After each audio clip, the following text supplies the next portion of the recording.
রাজধানীর মোহাম্মদপুরের এক বাসায় মা মেয়ে জোড়া খুনের ঘটনায় তোলপাড় সৃষ্টি হয়েছে পুরো দেশে। গৃহকর্মী আয়েশার দৃষ্টান্তমূলক শাস্তির দাবিতে ক্ষোভে ফুঁসছে দেশবাসী। ঠিক এমন সময় আয়েশার জবানবন্দিতে বেরিয়ে এলো এর আসল কারণ। হত্যার আগের দিন ওই বাসা থেকে ২,০০০ টাকা চুরি করেছিল আয়েশা। গৃহকর্ত্রী লায়লা আফরোজ বিষয়টি টের পান। এজন্য ঘটনার দিন আয়েশাকে চোখে চোখে রেখেছিলেন তিনি। সেদিন যখন মোবাইল ফোন, ল্যাপটপ সহ মূল্যবান সামগ্রী নিয়ে গৃহকর্মী বের হওয়ার প্রস্তুতি নেয়, তখনই তাকে ধরে ফেলেন লায়লা আফরোজ। পুলিশে দেওয়ার ভয় দেখান।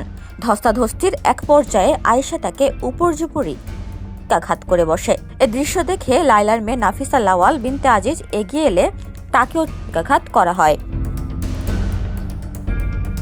প্রাথমিক জিজ্ঞাসাবাদে এসব তথ্য জানতে পেরেছে পুলিশ। তদন্ত সংশ্লিষ্টরা জানান, আয়েশা দাবি করে চুরির পরিকল্পনা নিয়ে সে ওই বাসায় ঢুকলেও তার ইচ্ছে তার ছিল না। আত্মরক্ষার অংশ হিসেবে সে নিজের বাসা থেকে সুইচ গিয়ার চাকু সঙ্গে নিয়ে যায়। তাই ব্যবহৃত অপর ছুরিটি ওই বাসাতেই ছিল। মা মেয়েকে ছুরিকাঘাতের পর সে আসাদ গেট হয়ে সাভারের হেমায়তপুরে নিজ বাসায় যায়। পরদিন আয়েশা ঝালকাঠির নল সিটিতে দাদা শ্বশুরের বাড়িতে যায়। সেখান থেকেই গতকাল তাকে স্বামী সহ গ্রেফতার করা হয়। আয়েশার গ্রামের বাড়ি নরসিংদীর সালিমগঞ্জ এলাকায়। এদিকে গৃহকর্মী হিসেবে কাজ নেওয়ার সময় নিজের নাম ছাড়া বাকি তথ্য ঠিকঠাক দেয়নি আয়েশা।